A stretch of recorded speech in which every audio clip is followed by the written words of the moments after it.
আমাৰ ইলেক্ট্ৰিচিটি ঘৰুৱা গ্ৰাহকসকলৰ প্ৰতি ইউনিটত অহা কালিৰ পৰা ইলেক্ট্ৰিচিটিৰ দাম 1 টকাকৈ কমিব।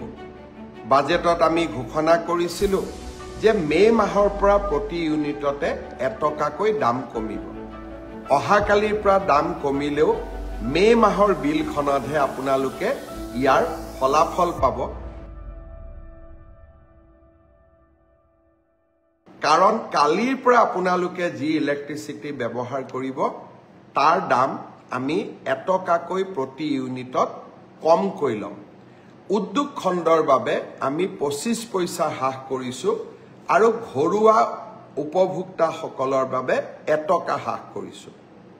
স্মাৰ্ট মিটাৰ ব্যৱহাৰৰ কাৰণে আজি আমাৰ ইলেক্ট্ৰিচিটি বোৰ্ডে ৰাজহ সংগ্ৰহৰ ক্ষেত্ৰত ভাল ফলাফল দেখুৱাব পাৰিছে। আৰু আমি যেতিয়া বেয়া ফলাফল দেখুৱাওঁ আমি কাৰ ওপৰত ইলেক্ট্ৰিচিটি বিলবিলাক জাপি দিওঁ? যিসকলে সদায় নিয়মিতভাৱে ইলেক্ট্ৰিচিটিৰ বিল দিয়ে।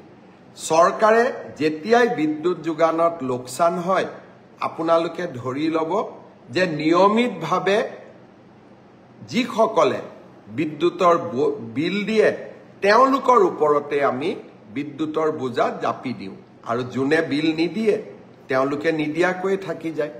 ৰাজ্যখনৰ 30 লাখ গ্ৰাহকে আজি স্মাৰ্ট মিটাৰ গ্ৰহণ কৰাৰ বাবে ৰাজহ বৃদ্ধি পাইছে আৰু বিদ্যুতৰ সৎ ব্যৱহাৰৰ ফলত প্ৰতিজন গ্ৰাহক তাৰ পৰা উপকৃত হৈছে। আৰু আজি আমি তাৰ বাবে 1 টকা দাম কমাবলৈ সক্ষম হৈছোঁ। এই বছৰৰ শেষৰ ফালে মই চেষ্টা কৰিম আৰু 1 টকা, আৰু যদি 1 টকা নোৱাৰো অন্তত 50 পইচা আমাৰ দৰিদ্ৰ আৰু মধ্যবিত্ত গ্ৰাহকসকলৰ বাবে হ্ৰাস কৰাৰ বাবে আমি আৰু এটা প্ৰচেষ্টা ল'ম। শ্ৰদ্ধাৰ ৰাইজ, চৰকাৰৰ লাভ আৰু লোকচান এই দুইটাই ৰাইজেই তাৰ শেষ হিতাধিকাৰী। লাভ হ'লে লাভৰ অংশও ৰাইজৰ ওচৰলৈ যায় বিভিন্ন আঁচনিৰ জৰিয়তে, আৰু লোকচান হ'লে চৰকাৰে বিভিন্ন কাৰকাতল লগাই টকা সংগ্ৰহ কৰি লয়। সেয়েহে মই বিশ্বাস কৰোঁ আমি সকলো দিশতে আমি লাভত থাকিব লাগে, প্ৰফিটত থাকিব লাগে, যাতে আমি দৰিদ্ৰ আৰু মধ্যবিত্ত সমাজখনৰ পৰা তেওঁলোকৰ বোজাবিলাক আঁতৰাব পাৰোঁ। আৰু সেই দিশতে অহাকালিৰ দিনটো আৰু এটা প্ৰাপ্তিৰ দিন হ'ব।